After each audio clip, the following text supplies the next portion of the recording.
Suction ini sama membantu untuk tujuannya untuk mengeluarkan sekret. Biasanya pasien-pasien dengan keadaan tidak sadar ya. Bukan hanya sekret aja sih yang bisa, tapi dengan perdarahan. Pasien yang terjadi trauma atau perdarahan biasanya ada perdarahan di daerah hidung maupun daerah mulut, ini bisa kita lakukan suction. Jadi bukan hanya sekret aja. Tapi kalau sekret pada pasien-pasien yang di ICU itu kan dia nggak sadar ya, koma, jadi nggak bisa mengeluarkan sekretnya, jadi banyak tumpukan, terus kita harus lakukan dengan tindakan suction. Kalau pasien-pasien yang di ruangan ICU, apa yang perlu kalian perhatikan adalah saturasi oksigen, karena pasiennya tidak sadar, jadi harus kita perhatikan saturasi oksigen. Kalau saturasi oksigennya kurang dari 95%, kalian harus tarik selang suctionnya, harus dihentikan dulu sampai dulu pasien saturasi oksigennya stabil di atas 95. Kalau di bawah 95 jangan coba-coba, karena dia akan suction ini komplikasinya atau efek sampingnya akan menurunkan saturasi oksigen atau kadar oksigen di dalam tubuh. Kalau pasien saturasi oksigennya turun akan mengalami hipoksia, itu bisa menyebabkan stroke atau gagal nafas atau terjadi komplikasi lain yang memang disebabkan oleh hipoksia, kurang oksigen.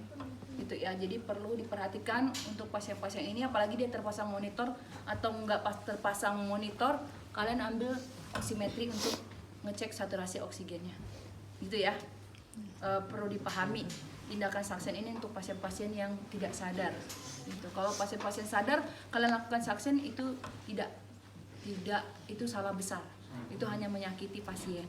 Jadi kalau misalnya ada soal kasus pasien di ruangan ICU, udah pasti untuk banyak sekret, pasti langsung kalian ambil tindakan komprenya, itu adalah suction. Tapi kalau pasiennya sadar, walaupun dia lansia, kalian harus ajarkan batu efektif atau memberikan terapi inhalasi. Ingat ya, jangan nanti salah baca kasus. Biasanya kalian analisis kasus itu akan seringlah bahas-bahas soal-soal kasus supaya critical thinking kalian atau cara berpikir analisisnya lebih dalam lagi. Karena ujian kompre itu banyak yang gagal. Ada yang beberapa gagal lah, nggak banyak. Ada 2 atau 3 orang yang gagal. Kalau gagal kompre berarti nggak bisa ikut ujian KTI. Nah, sebenarnya di modul praktikum ada tindakan suction ini steril ya, di situ dikatakan. Tapi keseringan di rumah sakit adalah prinsipnya bersih, tetap menggunakan handscoon yang bersih. Karena apa? Karena kan tindakan suction ini terus menerus. Kalau menggunakan steril ini kan handscoonnya lebih mahal. Kalau itu kan meningkatkan billing pasien. Jadi biasanya akan dilakukan tindakan prinsipnya bersih, jarang untuk steril gitu. Itu ya. Jadi kalau di rumah sakit, Bu, saya diajarkan di praktikum saya di kampus steril. Ya, normalnya harusnya steril, karena apapun yang masuk ke dalam tubuh pasien, apalagi selang suction itu, ini masuk ke dalam organ hidung sampai ke daerah di bagiannya trakea, nggak sampai laring, karena di ujung aja, karena nggak boleh masuk, karena kalau udah masuk pasti takutnya ada perdarahan atau luka lecet di bagian trakea atau lambung. Nah, ini apapun yang masuk biasanya harus prinsipnya steril. Tapi keseringan di rumah sakit adalah prinsipnya bersih. Karena ini terus menerus, jadi nggak bisa cuma sekali udah beres, terus menerus. Nah, kalian bisa melakukan tindakan auskultasi dulu untuk pasien. Jadi kita mulai ya. Walaupun pasien ICU tapi pasien tidak sadar, tetap teknik komunikasi terapeutiknya. Jadi selamat siang Bapak, saya perawat Priska yang akan melakukan tindakan terapi suction ya Bapak ya, di mana tujuannya untuk membantu mengambil sekret di jalan nafas Bapak. Saat saya auskultasi dulu ya Bapak, adakah suara ronki yang terdapat di kedua lapang paru? Nggak bisa dianjurkan untuk bernapas ya, pasiennya nggak sadar. Nah, ternyata terdapat suara ronki Bapak, saya akan lakukan tindakan suction. Nah, ini sudah terpasang pasiennya, saturasi oksigennya kita perhatikan dari layar monitor. Terus kita prinsipnya cuci tangan dulu atau menggunakan hand rub, lalu kita pakai bantu alatnya dulu. Coba Pak.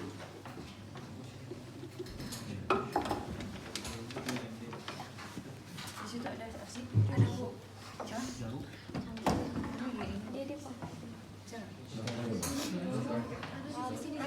Ada di situ. Oh, jauh kalau dari situ. Beli itu colokan yang panjang daripada duduk-duduk manis. Kalian di situ kelihatan ya? Kenapa di situ? Saya aneh. Kalian sebenarnya mau belajar praktikum atau enggak? Kalau nggak mau belajar mending di luar daripada duduk-duduk aja. Saya lebih bagus sedikit aja orangnya yang tapi fokus. Karena ini juga akan diujiankan. Mungkin akan ujian sama saya 4 daripada sama Pak Algi. Karena ini akan diujiankan untuk tahun depan. Itu semester depan. Sebelum mulai praktik klinik KMB 1 sama saya, koordinatornya. Makanya kalau kalian mual dengan lihat muka saya, ya sampai semester 6 bakalan ketemu. Medlit ketemu lagi sama saya, metodologi penelitian. Habis tuh dibombardir. Kalau lupa pelajaran bahasa Indonesia sama saya, udah deh medlit. Karena banyak, nanti akan kalian buat artikel penelitian nanti di situ sama dosennya. Yang bandel-bandel nanti akan saya, yang kalau nggak bisa diatur, saya udah give up.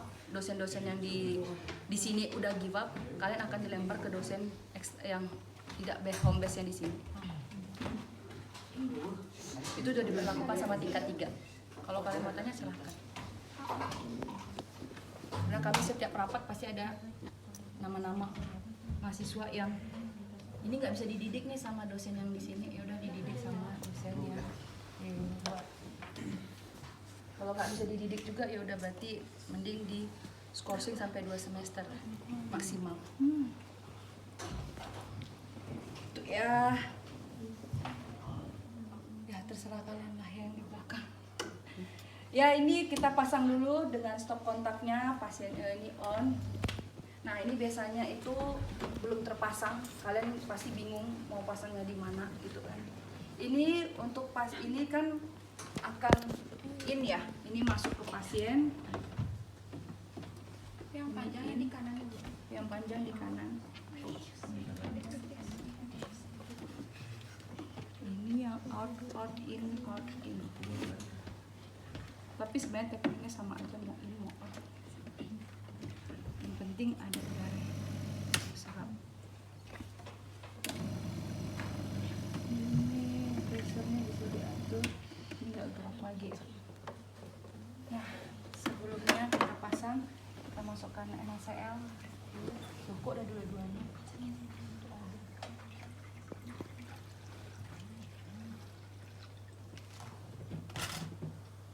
Tadi cuci tangan tinggal pakai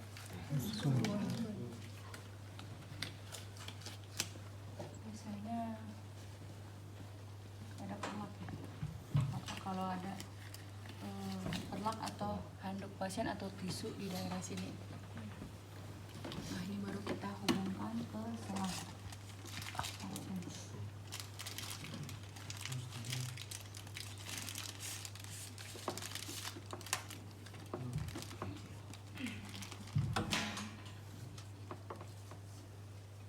Kita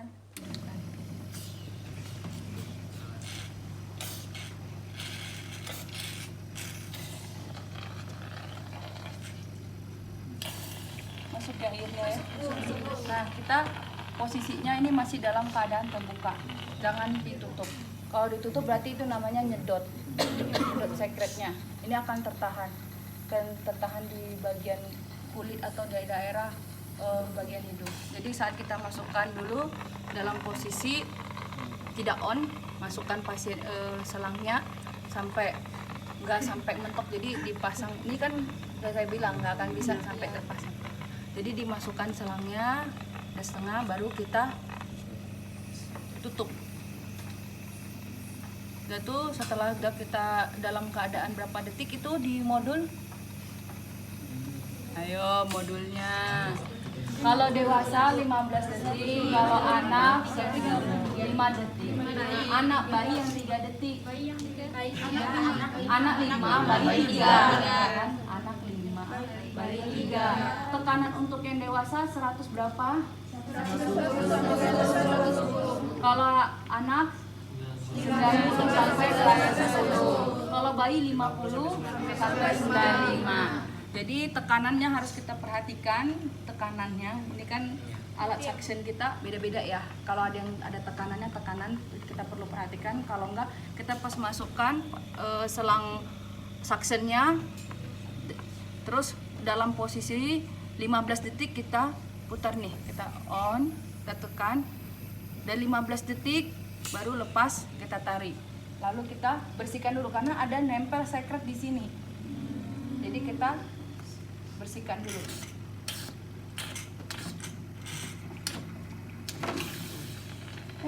Banyak Bu. Kirain lepas. Nah, lalu kita ulangi lagi di bagian sisi hidung sebelahnya lagi. Jadi kita sama dengan tekanan yang sama dengan selama 15 detik untuk pasien dewasa. Kita masukkan, Bapak tarik napasnya ya, walaupun pasiennya tidak sadar. Kita tarik, bersihkan. Udah 15 detik, kita tarik lagi kembali, baru dibersihkan. Kalau pasien-pasien itu juga kita pas saat narik, kita masukkan selang suctionnya, ditarik, kita perhatikan saturasi oksigen pasien. Apakah tepat berada di 95%. Kalau tiba-tiba belum 15 detik ini turun saturasi oksigennya, langsung cabut sambil ini lepas. Karena kalau kalian nggak lepas, ini masih nempel gitu ya, atau ketarik dengan cara paksa, itu akan menyebabkan luka di rongga hidung pasien. Jadi ingat, ini harus. Setelah itu baru dibersihkan. Udah dibersihkan, kita matikan. Udah dimatikan, ambil tisu. Kita bersihkan daerah selang suctionnya. Karena kan masih nempel, ada secret di daerah luar. Baru nih dibuang, harusnya di plastik kuning atau nerbeken. Udah itu kita lepaskan.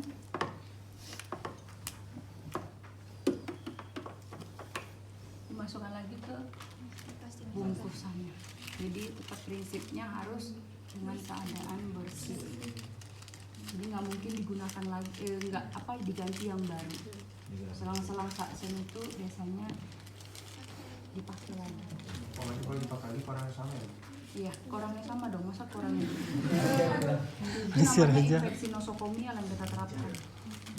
Udah itu nanti udah disimpan boleh ke laci pasien yang di ruangan ICU atau di sebenarnya sih bagusnya di laci ya, jangan terlihat. Karena ada yang membiasakan itu di bawah bantal.